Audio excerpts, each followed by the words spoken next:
আসসালামু আলাইকুম ওয়া রাহমাতুল্লাহি ওয়া বারাকাতুহু। নাহমাদুহু ওয়া নুসাল্লি আলা রাসূলিহিল কারীম ওয়া আলা আলিহি ওয়া আসহাবিহি আজমাইন। সম্মানিত ভাইরা, আজকে আমি আপনাদের সামনে আলোচনা করব ঈদুল আজহা সম্পর্কে। ঈদুল আজহার নামাজ পড়া হচ্ছে ওয়াজিব, যেটি প্রত্যেক মুসলমান পড়তেই হবে। যিনি পড়বে না তিনি গুনাহগার হতে হবে। এবং অনেক লোক আছেন যারা ঈদের নামাজ আদায় করেন না, অথবা তারা এটিকে তামাশা মনে করে, অথবা হেলা এটি ছেড়ে দেয়। এটা উচিত না।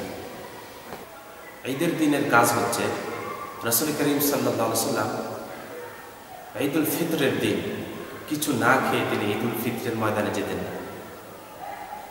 এবং ঈদুল আজহার দিনের নিয়ম হচ্ছে, নবীজি কখনোই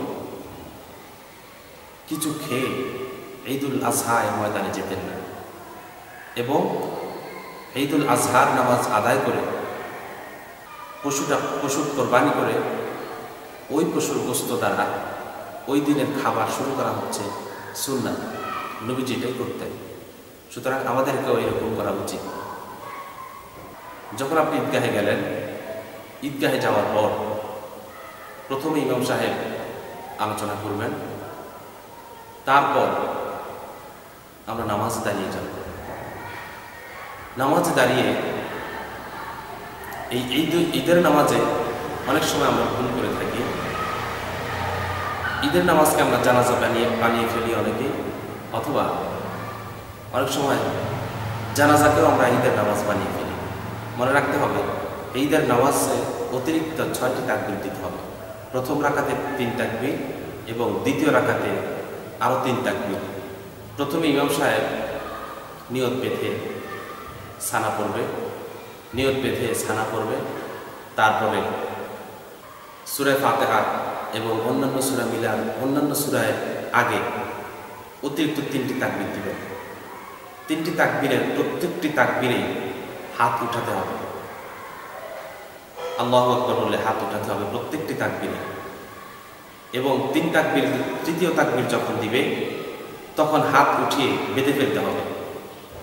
এরপর ইমাম সাহেব তেলাওয়াত করবেন, সূরা ফাতিহা তেলাওয়াত করবেন এবং সঙ্গে অন্য সূরা মিলাবেন। তারপরে রুকু করবেন, সিজদা করবেন। এরপরে যখন দ্বিতীয় রাকাতে দাঁড়াবে, দ্বিতীয় রাকাতে দাঁড়িয়ে প্রথমেই সূরা পাঠ করতে হবে, সূরা ফাতিহা এবং অন্য সূরা। যখন রুকুতে যাবে, রুকুতে যাওয়ার আগে ওই দ্বিতীয় রাকাতে 3টি তাকবীর দিতে হবে। প্রথম রাকাতের নিয়মে 3টি তাকবীরে 3 বার হাত উত্তোলন করতে হবে এবং হাত উঠিয়ে ছেড়ে দিতে হবে। যখন তিনি তৃতীয় তাকবীর বলা শেষ হবে, চতুর্থ তাকবীরে রুকুতে যেতে হবে। রুকুতে গিয়ে বাকি নামাজ শেষ করবে। নামাজের পরে ইমাম সাহেব খুতবা পাঠ করবেন। ঈদের খুতবা শোনা হচ্ছে ওয়াজিব, পাঠ করা সুন্নাহ, খুতবা শোনা হচ্ছে ওয়াজিব। এটি প্রত্যেকেই শুনতে হবে। আমরা অনেকেই এই ভুলটি করি, ঈদের নামাজটা পড়েই আমরা চলে যাই, খুতবা অনেকেই শুনি না। আবার অনেক সময় দেখা যায় খুতবার সময় অনেকে টাকা উঠান। এটি একেবারেই নিষিদ্ধ। খুতবার সময় টাকা উঠানো যাবে না। একেবারেই মনোযোগ সহকারে খুতবা শুনতে হবে এবং শেষ পর্যন্ত দোয়া করে ঈদগাহ ছেড়ে যেতে হবে।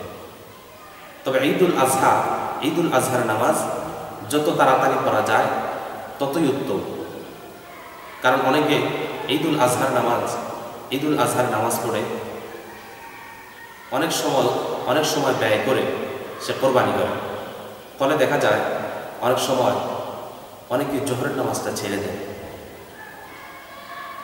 ঈদুল আজহা পালন করা হচ্ছে ওয়াজিব, কোরবানি করা হচ্ছে ওয়াজিব। ওয়াজিবের জন্য আপনি একটি ফরজ নামাজ ছেড়ে দিচ্ছেন, এটি খুবই অন্যায় কাজ। সুতরাং এদিকে খেয়াল রাখতে হবে।